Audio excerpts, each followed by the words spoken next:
Hello and welcome back to the Deep Dive. This is where we take some really compelling sources and basically give you the shortcut to understanding them so you walk away properly informed. That's the goal. And today, we're immersing ourselves in material with a very, very focused, almost urgent message about our digital habits. Yes. It frames the whole challenge as escaping something called digital captivity.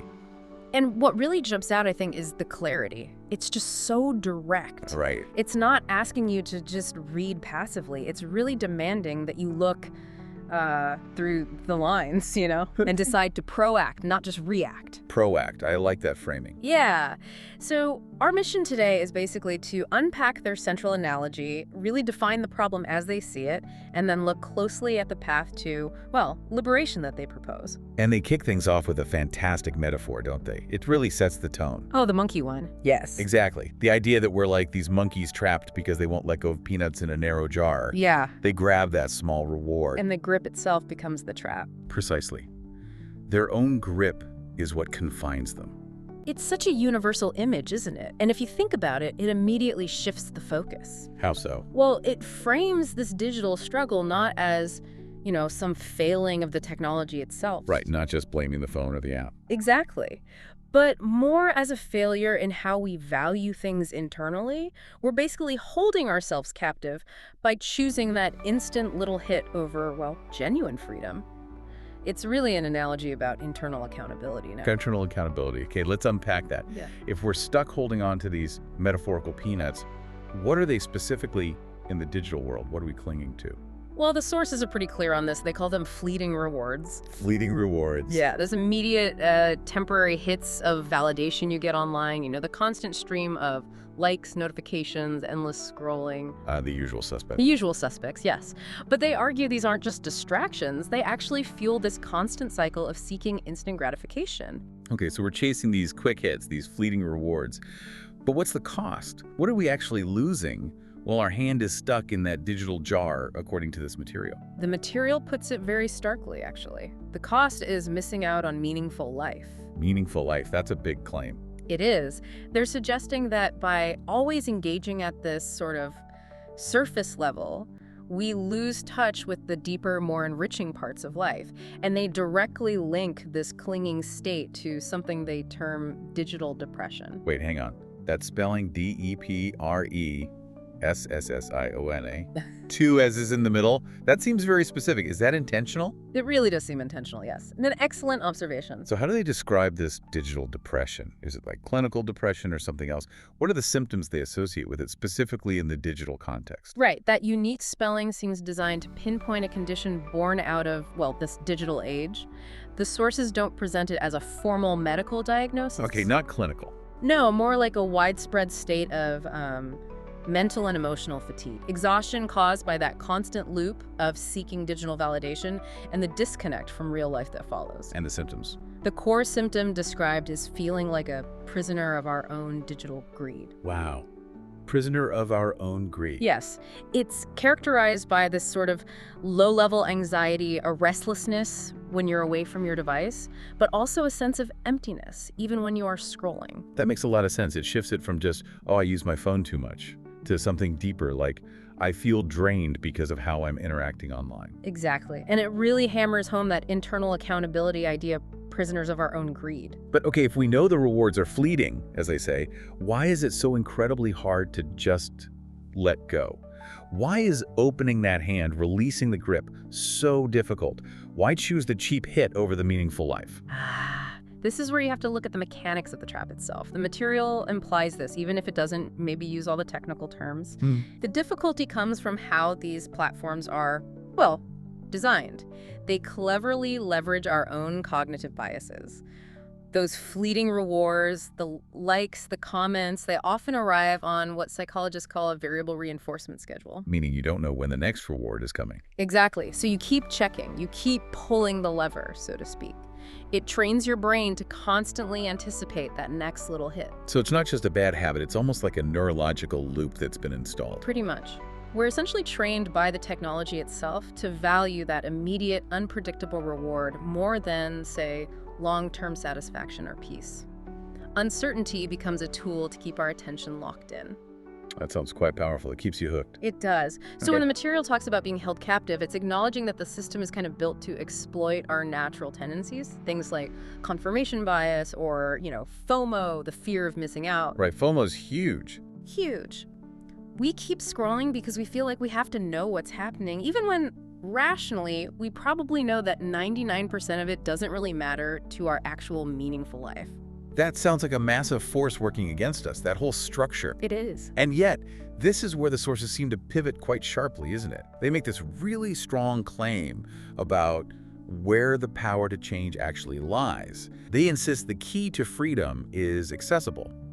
So where is it, according to them? This is maybe the most critical insight they offer. They state very clearly that the power to break free isn't locked away by technology companies or algorithms. Okay, that's a big statement. It is. It fundamentally shifts the blame, or at least the responsibility. It argues that, waiting for governments to regulate or for tech companies to suddenly change their business model, well, that's basically futile. The key is in your hands, right here, right now. That really goes against a lot of the current conversation, which tends to focus heavily on the algorithms and the corporate responsibility, the sort of systemic issues. And while the idea of taking back control is empowering, some people might argue that boiling it down to just individual choice ignores the huge psychological and economic machinery designed to keep us hooked. Do the sources touch on those systemic things at all, or is it purely about the individual? They maintain a real laser focus on the individual, on that internal mechanism of change. They sort of acknowledge the environment is tough, definitely challenging. Right. But they insist that the ultimate decision to participate, or how you participate, still rests with you. The number one requirement for liberation, as they put it, is an internal one. Your choice to release your clenched grip on devices, making a single conscious decision. A single conscious decision. Yes. So the argument basically is that even when you're facing all that systemic pressure, your personal sovereignty, your choice, is the final frontier. It sounds simple, but it obviously requires tremendous conviction. It's not presented as a gradual easing off, but as one fundamental choice deciding to stop clinging. That seems to be the core message. So if we pull this all together, what's the ultimate demand this material makes on someone reading it?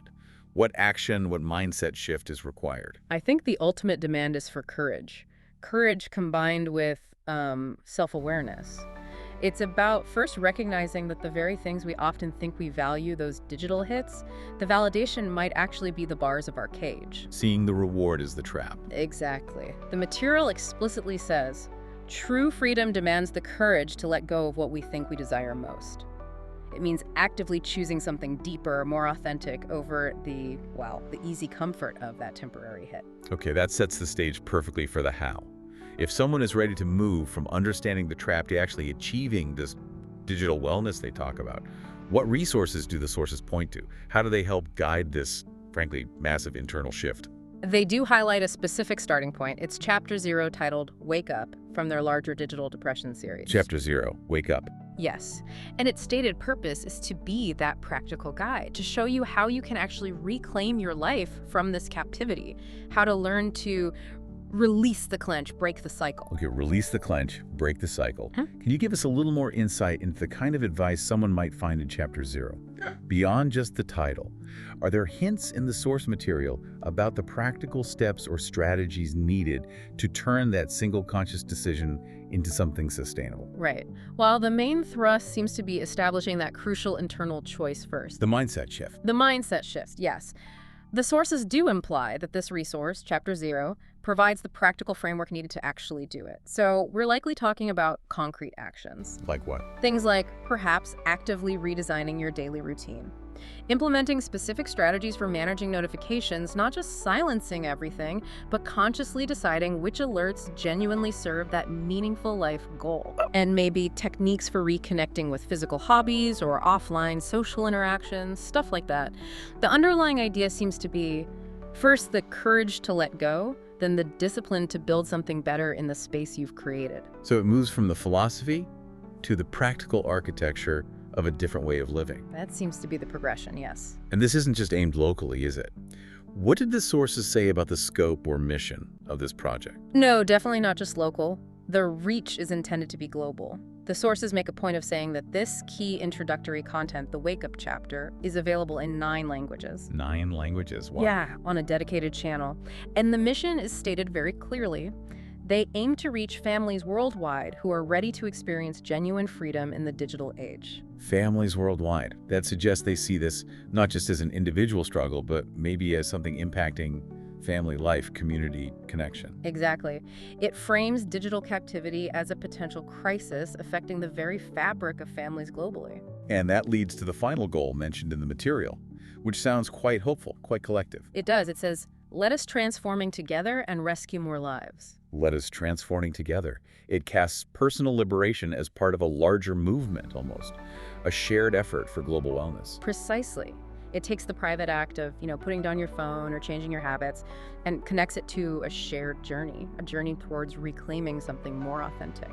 And importantly for you listening, the sources give very clear next steps if you want to engage more with this. Yes, they provide direct pathways to follow up and stay connected with the ongoing resources and the community around this. They mention subscribing to the Digital Depression channel and following 2 specific YouTube handles, at Vishwa Vaidhya and at digital.depression. Right, for exclusive content and updates on future book launches related to this series. So those channels are where you'd find more of those practical steps and ongoing support. They essentially provide a support system for that initial single conscious decision, keeping you connected to the principles and the practical application as this work develops further. Okay, so as we wrap up this deep dive, Yeah. maybe the core takeaway for you, the listener, is this quite challenging idea that the path from digital captivity to true digital wellness hinges entirely on having the courage to loosen your grip. Right.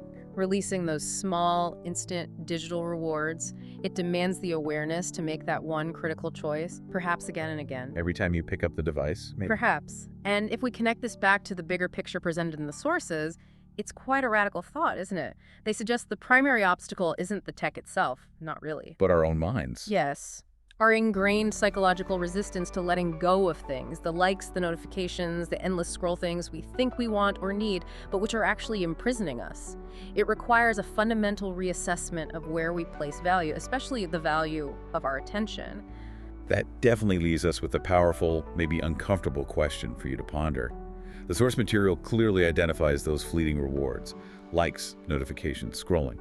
So the question is, what's the most meaningful part of your life? The thing of real lasting value, maybe deep connections, creativity, focus, or just peace.